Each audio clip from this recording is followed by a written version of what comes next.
कुकरमध्ये आपण वाटाणे टाकतोय, सफेद वाटाणा आहे. इथे आपण टमाटर टाकणार आहे. एका टमाट्याचा आपण 4 भाग केलेत. आपण कुकरमध्ये टाकूया.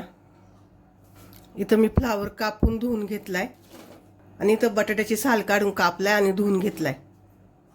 त्यामध्ये पाणी ओतणार आहे आपण आणि कुकरला झाकण लावून घेणार आहे आणि गॅस चालू करणार आहे. आता आपण 3 शिट्ट्या घेणार आहे याच्या. आपल्या कुकरच्या 4 शिट्ट्या झाल्या. 10 मिनिटं झाले मी गॅस बंद केलेला. आता आपण झाकण खोलून बघू.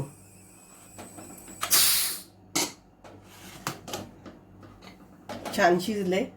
आता हे टमाटर आपण सालीसहित टाकलं होतं ना, त्याची आपण अशी साल काढून घेऊ. आता मी साल काढते आणि मिक्सरला बारीक करून घेते. आपली कढई तापली आहे. कढईमध्ये तेल ओतूया आपण. त्यामध्ये बटर टाकूया. तेलात बटर टाकलं ना की बटर जळत नाही. त्यामध्ये कांदा, इथं आपण 2 मोठे कांदे बारीक चिरून घेतले. आता हे छान आपण परतून घेऊ.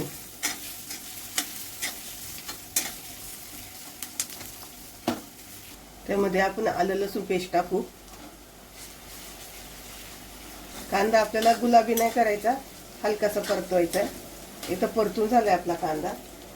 त्यामध्ये काश्मीरी लाल मिरची पावडर आणि पावभाजी मसाला टाकून घेऊ. इथे 1 मोठा चमचा काश्मीरी लाल मिरची पावडर आणि 1 मोठा चमचा आपण पावभाजी मसाला घेतलाय. तर हे पण छान आपण परतून घेऊया. आणि हे सगळं मी फास्ट गॅसवरच परतते. आपलं परतून झालंय छान. त्यामध्ये आपण मिक्सरला वाटलेलं वाटण टाकूया आणि मिक्स करून घेऊ. आणि कमी साहित्यात छान पावभाजी होते. तर हे वाटण टाकलेलं आपण मिक्स करून घेतोय छान. इथं आपलं मिक्स झाले करून.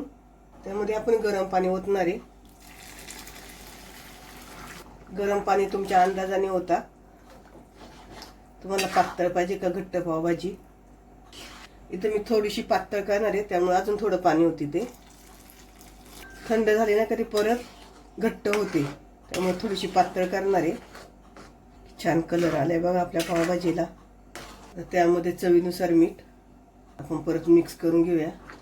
इथं आपलं सगळं शिजलेलं आहे, त्याच्यामुळे आपल्याला जास्त वेळ काही त्याला शिजवायची गरज नाही. आता याला उकळी आली का 1-2 मिनिटं ठेवायची आणि गॅस बंद करायचा. आता मी गॅस मिडियम करते आणि आपण याला उकळी येऊन देऊ. फास्ट गॅस केला ना की त्याचं वरती उडतं धरतंच, म्हणून मिडियम गॅसवर शिजून घेऊ. इथे आपले पावभाजीला उकळी यायला लागली. आपण मिक्स करू. मध्ये मध्ये मिक्स करायची, नाही तर मग ती खाली लागते. इथं पावभाजीला उकळी आली आहे. त्यावरती आपण 1 बारीक चमचा परत पावभाजी मसाला टाकून घेऊ. ऑलरेडी आपण आधी पावभाजी मसाला टाकलेला आहे आणि वरतून परत टाकलाय. कच्चा पावभाजी मसाला टाकला ना की पावभाजीला चव छान येते. मसाला टाकल्यावर अगदी 2 मिनिटं शिजून द्यायची आणि मग गॅस बंद करायचा. इथं आपली पावभाजी तयार झाली आहे. आपण गॅस बंद करू.